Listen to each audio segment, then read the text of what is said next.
Hi students, welcome to Law Excellence. We will take a look at some of the important prelims perspective questions from the today's Hindu newspaper. On the screen you can see SC puts brake on the bulldozer culture. It is in the recent Supreme Court judgment. It is in the context of the Supreme Court in the exercise of its jurisdiction may pass such degree or make such order as it is necessary for doing complete justice in any cause or matter pending before it. Name the associated article. A. Article 226. B. Article 32. C. Article 142. D. Article 13.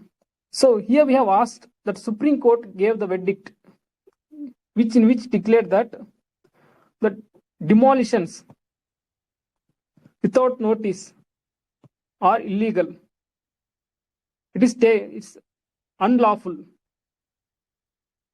And those who do, whether the police or the revenue officers, they have to pay from their salary. They have to give 15-day notice. So under which article? It is option C, 142. Imagine a case if you don't know anything. Article 226 is related to High Court. When somebody's fundamental rights are violated, we can go to High Court under Article 226. Article 32 is related to Supreme Court fundamental rights violation. So Article 13 declares any right, any law which violates fundamental rights as null and void. So the answer is C, Article 142. Article 142. So we'll move on to the next question. In today's Hindu newspaper, there was an important article in relation to delimitation. What is delimitation? It is a redrawing of the boundaries of the parliament or assembly constituencies. Let's say if a state has 170 MLA seats, it will be increased to 240. So which are the following statements given below is false with regard to Delimitation Commission? It is appointed by the President of India and works in collaboration with the Election Commission of India. It is appointed for the purpose of drawing up the boundaries of all constituencies all over the country. The Parliament has made the Delimitation Commission Acts in 1952, 1962, 1972 and 2002. The present delimitation of parliamentary and assembly constituencies is based on the 1991 census. Here we have asked which are the following statements given below is false with regard to Delimitation Commission. So Delimitation Commission is appointed by the President of India. Yes, it works in the Election Commission of India. It is redrawing of parliamentary constituencies. It is appointed for the purpose of drawing up the boundaries of constituencies all over the country. Yes, the statement 2 is right. The Parliament has made the Delimitation Commission Acts in 1952, 1962, 1972 and 2002. It is also right. Actually, the Constitution provides for delimitation after every elections under Article 82. So the present delimitation of parliamentary and assembly constituencies is based on not 1991 census. It is based on the 1971 census. So the delimitation is the debate regarding this issue is that imagine if the new delimitation is going to happen, the northern states which have more population will gain more number of MP seats, while the southern states which have taken effective measures to control population will set to lose their due representation in the parliament. Their proportion of seats in parliament are set to decrease. This is the major concern of southern states. We will move on to the next question. So we have an article in relation to the surprise spike, which is related to the rising inflation. Which of the following is entrusted with the responsibility of monitoring inflation in the economy? A. Fiscal Stability and Development Council. B. Ministry of Agriculture. C. Monetary Policy Committee. D. Chief Economic Advisor. So inflation has been one of the important theme in the economy. So in the prelims they have asked several times in multiple contexts. So who is the responsibility of monitoring? It is the responsibility of monitoring is given to Monetary Policy Committee of RBI. In the year 2016, by an amendment to the RBI Act, so the MPC is a 6-member committee. So 3 are from RBI and 3 are appointed by Government of India. So it has to maintain inflation rate at 4% plus or minus 2.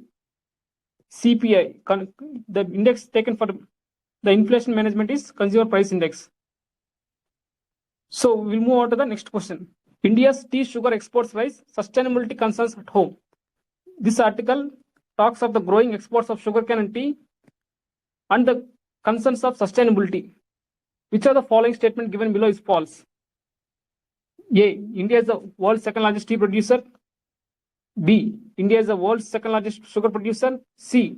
Sugarcane and paddy occupy around 25% of the gross crop area in India and consume 60% of the country's total irrigation water. D.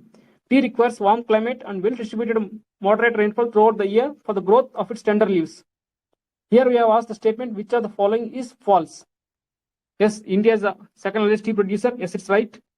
India is the second largest sugar producer. It's also right. Assume that you don't know C. Let's leave it. So we have read the NCERT. The basic fact is that tea requires cool climate and well-distributed high rainfall. So you always need to interlink the current affairs and NCERT. NCERT very important. So if the statement D is false, so the statement C is also right. So sometimes you can use the elimination technique in solving some of the prelims question, even though if you don't know all the 4 options exactly. November 14 is celebrated as the World Diabetes Day. So in this context, we have framed an important question. So health has also been the important theme in the prelims. Which of the following statements is false with regard to diabetes? A. It is a chronic disease which occurs when the pancreas does not produce enough insulin or when the body cannot effectively use the insulin it produces. B. It leads to an increased concentration of glucose in the blood, hyperglycemia. C. A healthy diet, regular physical activity, maintaining a normal body weight, and avoiding tobacco use are the ways to prevent or delay the onset of type 2 diabetes. D. Diabetes cases are on decline in India due to medical advancements. So here we have asked which of the following statement is false. Yes, the statement A is right. It's a chronic disease which occurs when the pancreas does not produce enough insulin. Or even though we assume that body produces insulin, but it is unable to utilize it. The insulin produces. B.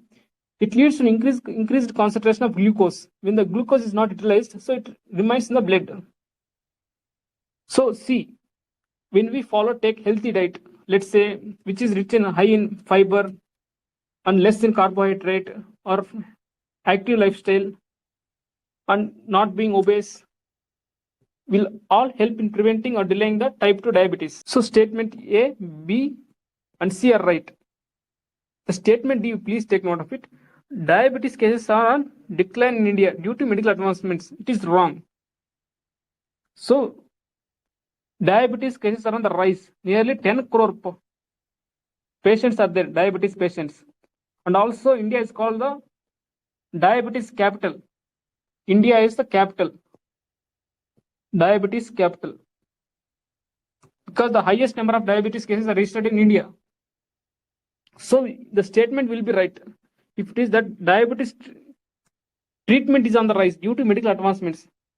But due to medical advancement, it has not decreased. So the statement D is false. With this, we end our today's quiz. Thank you all for joining us today. I hope you enjoyed the session.